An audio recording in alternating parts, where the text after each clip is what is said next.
दुनिया तुम्हें कहेगी तुम काबिल नहीं हो, तुम मुस्कुराकर जवाब देना कि वक्त बताएगा। हाय गाइस, मैं धर्म विमल आप सभी का एक बार फिर से स्वागत करता हूं। तो आज हम बात करेंगे सी टेट के ऊपर। सी टेट की क्या स्ट्रेटजी होनी चाहिए आने वाले दिनों में। लगभग 21 जनवरी का आपका एग्जाम है, तो 1.5 महीने का समय आप मान के चल सकते हैं कि अभी आपके पास 40-45 दिन का समय है। तो 40-45 दिन में क्या स्ट्रेटजी होनी चाहिए ताकि आपके जो नंबर हैं वो आप 100 के पार जाएं। 120 तक का लक्ष्य लेके चलेंगे तभी आपके 100 के आसपास नंबर आएंगे। क्वालिफाई एग्जाम होता है ये। इसे पास करने के बाद आपकी कोई सरकारी नौकरी नहीं लगती, लेकिन आप एलिजिबल जरूर हो जाते हैं कि भारत में अगर कोई राज्य आपका अपने राज्य में टैड नहीं करा रहा है भर्ती के लिए, तो उसमें क्या है, सीटेट क्वालिफाई मांग लिया जाता है। जैसे कि अभी बिहार में भर्ती चल रही है बीपीएससी के अंदर, जिनका बिहार टेट क्लियर नहीं है, अगर उनका सी टेट क्लियर है तो उन्होंने क्या है, फॉर्म फिल किया है और अपना पेपर जो है बीपीएससी में चालू हो रहे, पेपर जो है चल रहे हैं। तो बात करेंगे सी टेट के ऊपर, फुल बात करेंगे सारी। अगर अंत तक आप वीडियो में बने रहते तो कोई भी आपका डाउट नहीं बचेगा सी टेट को लेकर। अगर कोई भी डाउट बचता है तो आप कमेंट सेक्शन में कमेंट कर सकते हैं, उसका जवाब मैं बिल्कुल आसानी से जरूर मिलेगा, 100% मिलेगा, क्योंकि यहाँ पर क्या है, भीड़ नहीं है। ठीक है, तो बात करेंगे सी टेट के ऊपर। तो जो सी टेट है आपका, सी टेट 2024 की बात कर रहे हैं हम लोग, जुड़ रहे हैं हम लोग 24 के लिए। तो सी टेट की जो शुरुआत हुई, सी टेट की शुरुआत हुई कब से, 2011 से। 2011 से लगातार जो है आपका सीबीएसई जो है एग्जाम करा रहा है। 2011 से सीबीएसई एग्जाम करा रहा है सी टेट का। लगभग 18वां एडिशन है 2024 में। 2011 से लगातार कंटिन्यू। तो शुरुआत में सी टेट जो है कितने टाइम में होता था, 90 मिनट का। यानी 90 मिनट में आपको कितने क्वेश्चन करने होते थे, 150 मिनट करने होते। लेकिन समय बदला, लोगों ने मांग उठाई कि 150 क्वेश्चन काफी ज्यादा होते हैं और 90 मिनट होती हैं कम। पेडागोजी आती है, सब्जेक्ट आते हैं, 5 सब्जेक्ट आते हैं, पूरा इकाई से लेकर दहाई तक, सैकड़ा तक अंक पूछा जाता है मैथ में। तो 90 मिनट रही है कम।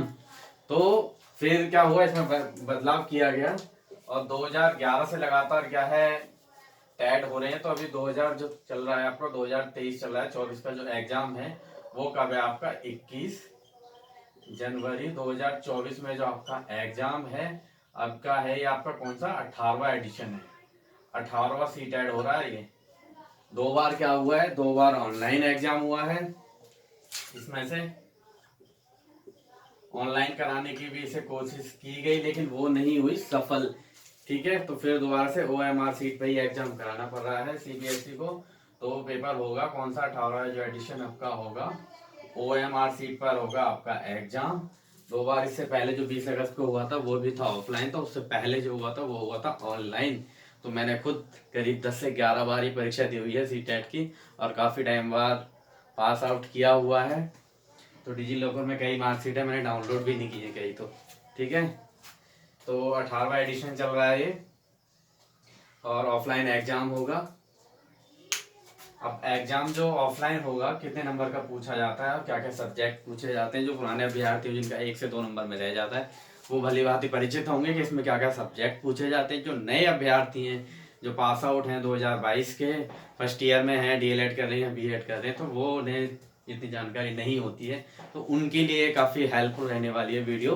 तो ओएमआर सीट पर जो होगा एग्जाम होगा, इसमें कितने सब्जेक्ट पूछे जाते हैं, इसमें पूछे जाते हैं आपके कितने, 5 सब्जेक्ट। 5 सब्जेक्ट बहुत ही ज़्यादा इंटरेस्टिंग सब्जेक्ट हैं सारे। ठीक है, बस एक सब्जेक्ट जो है इसमें ऐड होता है, वो होता है आपका पैडागोजी, और अपना जो है सीडीपी कह लें, मनोविज्ञान कह लें, चाइल्ड डेवलपमेंट कह लें, कुछ भी कह लें उसे। ठीक है, तो पहला इसमें कहते हैं हम सीडीपी। सीडीपी के बाद इसमें होता है आपका ईवीएस। ईवीएस के बाद हम कह लेते हैं इसमें मैथ। मैथ के बाद इसमें हम 3 सब्जेक्ट तो आपके ये हो गए, और इसमें ले लेते हैं हम हिंदी और इंग्लिश और एसकेटी, जो अपनी सब इंडियन कॉन्स्टिट्यूशन के अकॉर्डिंग जो 22 भाषा हैं, शुरुआत में 14 थी, 2092 और 2003 में कुछ भाषाएं ऐड की गई। तो अभी टोटल भाषा कितनी हो चुकी हैं आपकी, कितनी हो चुकी हैं, 22 भाषाएं हो चुकी हैं। तो 22 भाषाओं में पेपर कराता है। ठीक है, तो 30 नंबर का आपके आती है सीडीपी, 30 नंबर का आपका ईवीएस, मैथ आता है 30 नंबर का, 30 नंबर की आती है आपकी हिंदी, और 30 नंबर का ही आपका ये पूछा जाता है। और इसके लिए आपको मिलते हैं कितने, 150 क्वेश्चन और 150 ही मिलते हैं इसमें मिनट, यानी 1 मिनट के अंदर आपको कितने करने होते हैं, एक क्वेश्चन सॉल्व करना होता है। तो टाइम जो होता है पर्याप्त होता है, ऐसा नहीं है कि टाइम कम है। लेकिन जो नए अभ्यर्थी होते हैं ना, उन्हें थोड़ा वो उलझ जाते हैं पेडागोजी में और खासकर ईवीएस में। तो पेपर ऐसा नहीं है कि टाइम पर्याप्त नहीं, टाइम लेकिन पर्याप्त है। लेकिन कुछ अभ्यर्थी अब भी शिकायत करते हैं कि जो इसमें जो टाइम मिलता है कम, क्वेश्चन काफी लेंदी होते हैं, ऑप्शन होता है छोटा सा। वाइगॉस की अगर छोटा सा कहीं पहाड़ आ गया या आपका जीन प्याजे का कहीं स्कीमा आ गया, तो ये छोटा सा, इतना 4 लाइन का क्वेश्चन होगा, जो आंसर बैठेगा उसका वो बैठता है छोटा सा। तो 30-30 नंबर का होता है। अब सीडीपी होता है आपका child development and pedagogy, EVS हो गया एनवायरमेंट, मैथ हो गया आपका वही, और हिंदी और इंग्लिश की बात करें तो सीडीपी यानी बाल विकास, बच्चे कैसे विकास करते हैं, इसमें पूछा जाता है। पेडागोजी यानी शिक्षा शास्त्र, क्या क्या पढ़ाने का तरीका होता है, तो उसके लिए शिक्षा शास्त्र होता है। मनोविज्ञान ये जो पद्धतियां होती है मनोविज्ञान की, उन्हें ऐड करके सीडीपी बनाया गया है। ठीक है, तो ये हो गया आपका 150 नंबर का। अब कैटेगरी में कैसे पास होता है ये, तो अगर आप किसी कैटेगरी से बिलोंग करते हैं, तो कैटेगरी से बिलोंग करते हैं तो हो जाता है आपका कितना, 82 नंबर पे ये आपका क्या हो जाता है, पास हो जाता है। कैटेगरी में आपके कौन कौन हो गए, एससी, ओबीसी और आपका एसटी। ठीक है, ये 3 कास्ट होगी। और जनरल की बात करें तो जनरल के लिए चाहिए आपको 90 नंबर। यहाँ चाहिए आपको कितने, 55%। और यहाँ चाहिए आपको कितने, 60% आपके मार्क्स आ गए तो आप क्या है, क्वालिफाई है, आपका जो एग्जाम है पास हो जाएगा। और जो आपका सर्टिफिकेट मिलेगा वो कहाँ मिलेगा, जीजी लॉकर में। पहले आता था ये आपके घर पे, लेकिन अब डिजिटल इंडिया है, तो डिजिटल इंडिया में सारी जो मार्कशीट और सर्टिफिकेट मिलता है वो मिलता है डिजी लॉकर में। काफी सेफ है, सिक्योर भी है, जब मर्जी उसे डाउनलोड कर लो, इट इज वैलिड। ठीक है, तो कैटेगरी से बिलोंग करते हैं तो 55% नंबर चाहिए, और अगर आप बिलोंग करते हैं किसी अदर से तो उसके लिए कितने चाहिए आपको, 60 मार्क, 60% नंबर आपको चाहिए पास आउट करने के लिए सीटेट में। ठीक है, अब सीटेट के लिए पढ़ाई कहाँ से करें, ये सारे सब्जेक्ट, तो ये तो सारी चीजें हमने जान ली। पेपर आपका 21 जनवरी को होगा, 150 क्वेश्चन पूछे जाएंगे, 5 सेक्शन होंगे उसमें। अब इन सब्जेक्ट को पढ़ने के लिए क्या क्या स्ट्रैटेजी होनी चाहिए, कहाँ कहाँ से पढ़ें, क्या क्या परीक्षा में पूछा जाता है, तो इसके ऊपर हम एक बार बात करेंगे। डस्टर अपना पता नहीं कहाँ खो गया है, इससे काम चलाना पड़ रहा है। डस्टर देखा था क्या कहीं, नहीं तो मैं तो वैसे भी नहीं मिलेगा। ठीक है, तो बात करेंगे हम कि क्या क्या पढ़ना चाहिए इसके अंदर, कहाँ कहाँ से क्वेश्चन बनते हैं, क्या क्या पूछा जाता है। सबसे पहले हम बात करेंगे किसकी, सीडीपी। जो आपका सीडीपी होता है 30 नंबर का होता है। 30 नंबर के लिए आप कहाँ से पढ़ेंगे सीडीपी को, तो सीडीपी को आप पढ़ेंगे, कोई भी आप वैसे 11वीं-12वीं लेवल पर जिसने साइकोलॉजी पढ़ी है तो उसकी साइकोलॉजी काफ़ी अच्छी हो जाती है। लेकिन बहुत सारे स्कूलों में, दिल्ली एनसीआर के या दूर दराज के क्षेत्रों में साइकोलॉजी नहीं मिलती है। तो उसके लिए आपको क्या करना है, साइकोलॉजी के लिए आपको कोई भी सिरोवा पब्लिकेशन या किरण पब्लिकेशन या किसी भी बहुत सारी एग्जाम है, तो वहाँ से आपको सीडीपी की सारी क्या करनी है, थ्योरी, आपको जो सिद्धांत है वो सीडीपी के जो बाल विकास की अवस्थाएं हैं, या किसी भी आप यूट्यूब के माध्यम से अपने सारे कॉन्सेप्ट क्या कर लें, क्लियर कर लें, और काफी अच्छा स्कोर आता है सीडीपी में। आउट ऑफ 20-22 से तो ऊपर ही रहता है, 25-27 तक। ठीक है, 27 तक नंबर इसमें आप लोग खींच लाते। लाने वाले जो ब्रिलियंट है, जिसके उत्तर आईक्यू लेवल बहुत ज्यादा है, तो वो 30 में से 30 भी लाते हैं। ठीक है, सीडीपी के अंदर।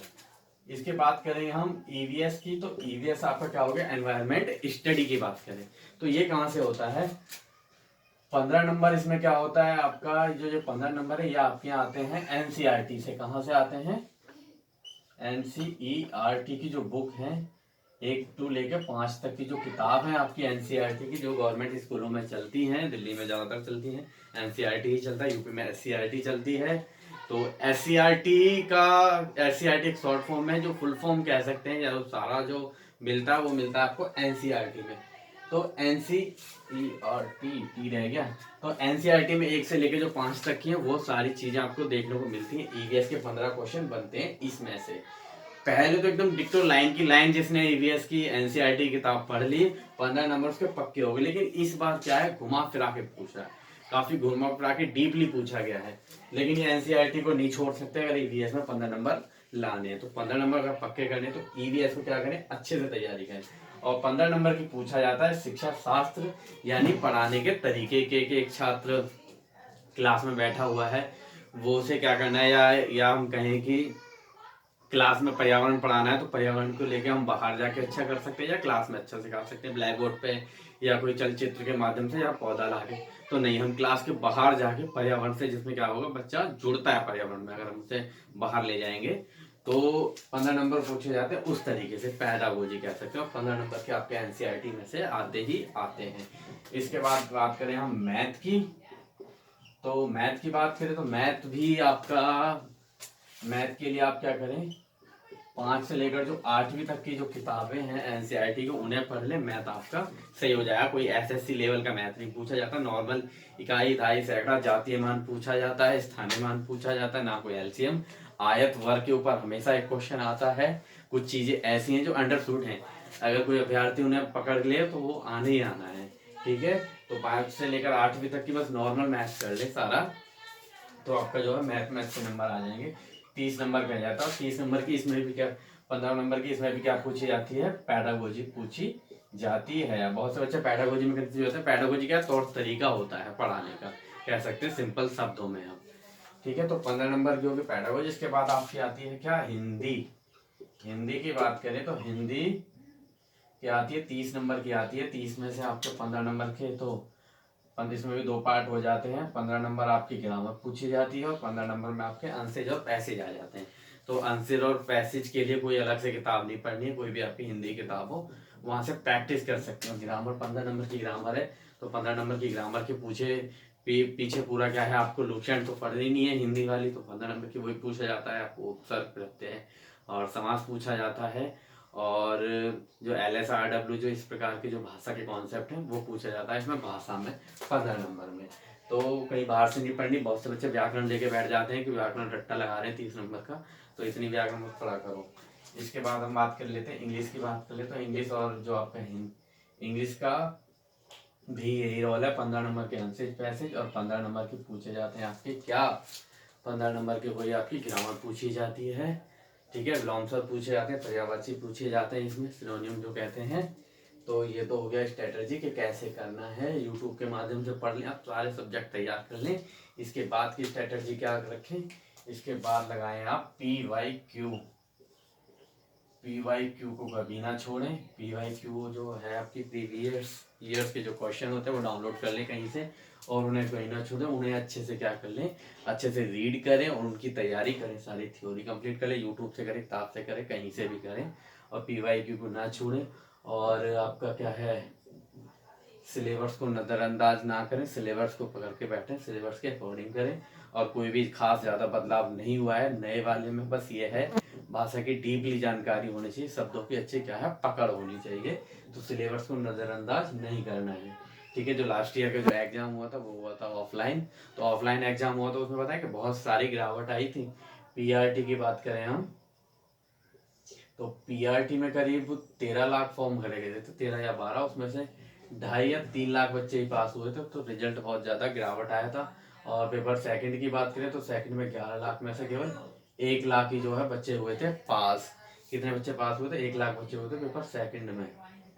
तो सेकंड में करीब 1 लाख बच्चे पास हुए थे, और पेपर में, और दूसरे में 13 लाख में से 2 या 3 लाख के आसपास का रिजल्ट रहा था, तो रिजल्ट बहुत ज़्यादा गिरा था पिछली बार। तो इस बार रिजल्ट नहीं गिरेगा, रिजल्ट आएगा बहुत तो सही आएगा रिजल्ट।